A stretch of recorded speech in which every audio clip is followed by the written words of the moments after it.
All right, let's go into the quarterbacks. We have to start with injuries because, guys, this is a gauntlet.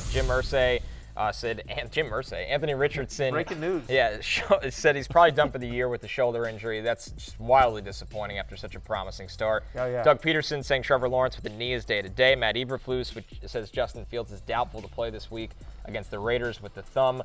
Josh McDaniels said Jimmy Garoppolo dodged a big bullet with his back injury, but he's still uncertain for Week 7 at Chicago. Wow, we could have Brian Hoyer against Tyson Bagent. That is a thriller. Sean McDermott said Josh Allen is dealing with a shoulder that has him day-to-day. And, guys, there's so many injuries, we couldn't even fit poor Ryan Tannehill on the graphic. He has a high ankle sprain as they go into the bye. Or Baker Mayfield, who seemed to get banged up towards the end of the game right there. By the way, just to be clear, I want to just clean one thing up there. When McDaniel said Jimmy Garoppolo dodged a big bullet, he was speaking hypothetically. It wasn't a Matrix kind of thing where, he did one of those. I just want to be clear. That's a good clarification. That's right. Yeah, exactly. Very important. Yeah. No Spanish words for that one. No. Okay. He didn't like, ooh, ole. There you go. Exactly. Yeah, on it. Okay. All right, so the waiver wire targets, if you lost one of those quarterbacks and you're desperate, starts with no other, Jay, than Sam Howell, Ring of Honor. Can we get Logan Thomas on the quarterback? Yeah, come on now. 62% availability, and he's got the Giants at MetLife Stadium this week. Say bonjour to Sam Howell. Come on now. Sam has a 2-point favorite. They might be 4-3, the Commanders. Feels like they're 0-12. Last 3 weeks, Jay, he's averaging over 21 fantasy points per game. He's had at least 18 fantasy points in 4 of his past 5 games. He's averaging 17 rushing yards per game this season. Their upcoming schedule, Giants, Eagles, Patriots, Seattle. How is Sam Howell, future Hall of Famer, Sam Howell, 62% available? It's ugly. He takes too many sacks, but he's been putting up fantasy points. Jay. Yes, also putting up fantasy points quietly. Derek Carr, even in a loss, he got over 300 yards. Kenny Pickett back with a relatively favorable matchup against the Rams. Josh Dobbs came down to earth, but the rushing will always give you a certain floor. And then Daniel Jones, we'll see about his status, but looks like he will probably play in a favorable matchup against Emmanuel Forbes. All right, hold on. Whoa, hold your horses there, because you skipped over Daniel Jones there. I just said Daniel Jones. He's got Emmanuel Forbes. You went right to Derek Carr. You went right to Derek Carr. Yeah, he made his way back to Daniel Jones. You've almost right to Derek Carr. Anyway, Daniel Jones hopefully is back.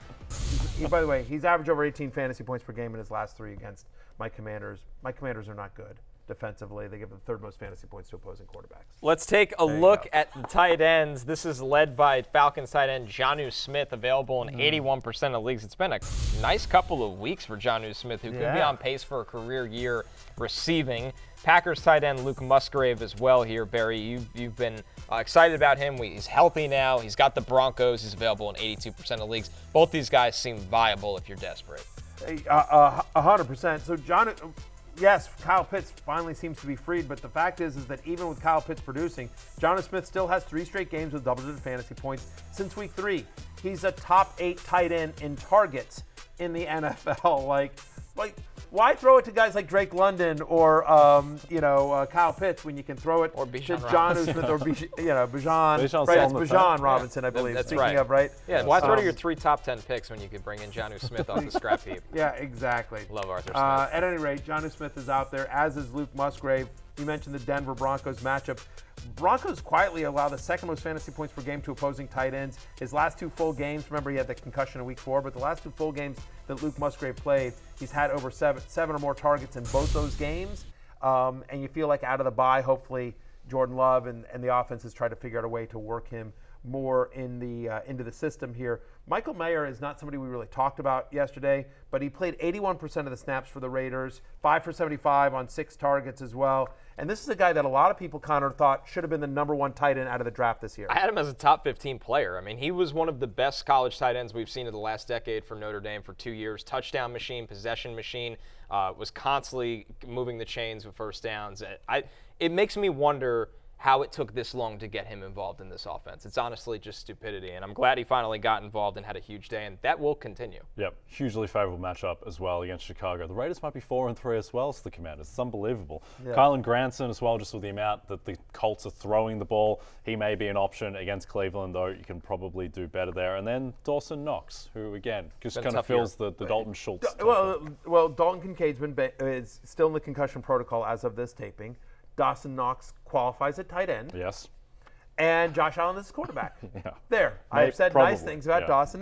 Whatever. Dawson Knox, he's a touchdown or bust tight end, but when you get into this range, they all are. They all are. So, Three defenses to stream this week. The Browns, of course. Why not? Jim Schwartz has those boys rolling Wait a right minute. now. The Browns are 72% Because available. they're not generating turnovers, but the turnovers are coming. No They could way, have had 4. Montre.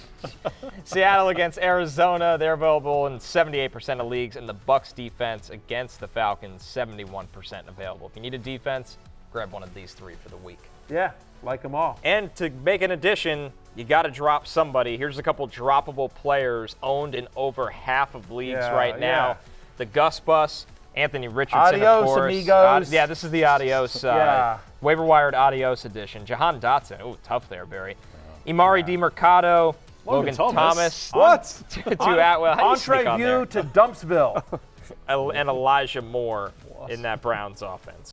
Hey, it's Matthew Berry from NBCSports.com and RotorWorld.com, and I want to thank you so much for watching whatever it is you just watched, or if nothing else, being too lazy to click out of the autoplay after this video started, after whatever it is you actually wanted to watch finished. But now that you're here, I'd like to take a moment here to ask you respectfully now, okay? I'm asking you respectfully to subscribe to the NFL on NBC YouTube channel. You'll get the latest Roto-World fantasy news headlines, all sorts of great shows, including my own Fantasy Football Happy Hour. So go subscribe now. Again, I'm asking respectfully.